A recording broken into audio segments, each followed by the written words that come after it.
Hi, my name is Bill Walton, founder of CreatingYourBest.com and author of the now international bestseller book, Creating Your Best Life. Thank you all that have gone out and got that. You can get that on Amazon.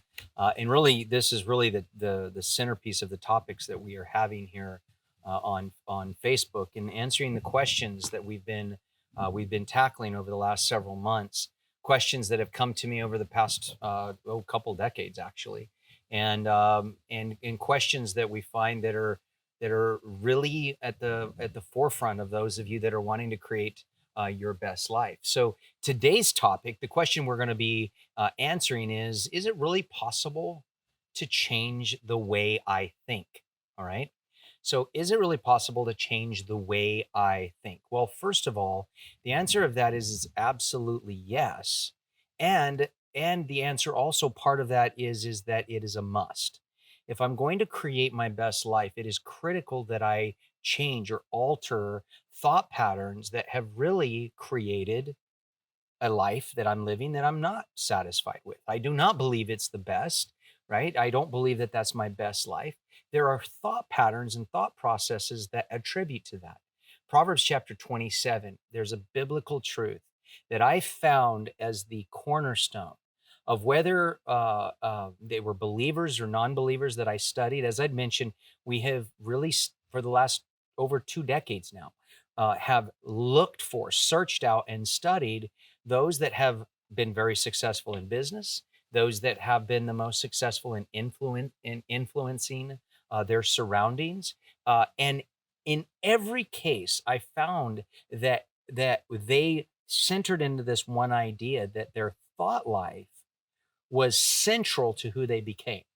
And whether they knew that or not, it was just them following a biblical truth, which is in Proverbs 27, it says, as a man thinks, so is he. And that's talking about mankind in general. So, as mankind in general, as they think, so are they. It is an if then. If I think this, then I often say, and you're right. And people will say, they'll tell me all their beliefs and why they think that. And I'll just say, and you're right. I can do this or I can't do this, and you're right. Because as a man, as a woman thinks, so are they. So, the question of is it really possible for me to change the way I think? The answer is a resounding yes, but it's also very critical to understand that my thoughts truly create at the end who I become. As I think, so that's what I become. And it's found time and time again. Now, it's important to understand, and we go into depth in this in chapters 2 and chapter 3 of creating your best life, understanding where so much of our thoughts and what we think about multiple topics, where did that come from? And it's important to go to understand the foundation of that. Before a child reaches the age of 7, they operate in a mental wavelength called theta. Okay, and theta is really, it's intentionally set there by God to really program the subconscious. All right, the Jesuits have an expression: "Give me a boy until they're 7, and I will show you the man."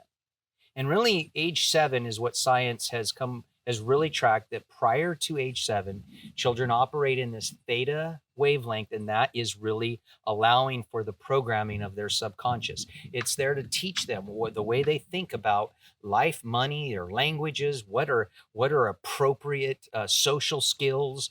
You'll find in certain areas where people, it is very normal, yes sir, yes ma'am. You'll go into other areas where that's not normal. And they are programmed, if you will, to cultural norms. But in addition to just cultural norms and rights and wrongs and all of that, it's also the programming of what you think about money, what you think about marriage. If people grow up in a volatile home, they think marriage is very difficult, and I want to stay away from that. So they literally will self sabotage relationships, not even fully being aware of it, because it's that subconscious programming. So can I change the way I think? Yes, and you must. And you must understand that so much of this came into play before the age of 7, setting in motion the subconscious programming that experts say is responsible for over 90% of just the auto decisions that we make. right? It's just in there. It is innate. It comes out of us. Now, the if that is responsible for 90% of my life, and some go as high as 95% of my life, how do I get in there and change my thinking? Right? I love the scriptures that say that I've got my mind must be renewed. Okay, in Romans it talks about how our mind must be renewed. 3 John verse 2 says, "Beloved, I wish above all things that you would prosper and be in health, even as your soul," which constitutes your mind, your will, and your emotions, "even as your soul prospers." So as our mind prospers, that's going to bring prosperity into our life, and that's just not monetary prosperity. That's in relational prosperity. It's in all of the various areas. But it's interesting that 3 John 2 says it's going to happen only when our thought life changes. Okay. So first, I must first and foremost understand that the basis of the thought, where did that subconscious come from? It came from this time where I was highly programmed.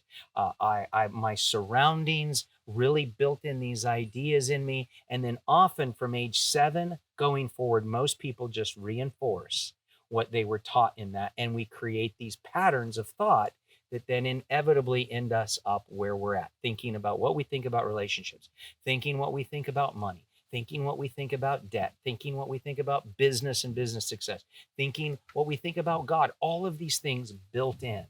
So can I change the way I think?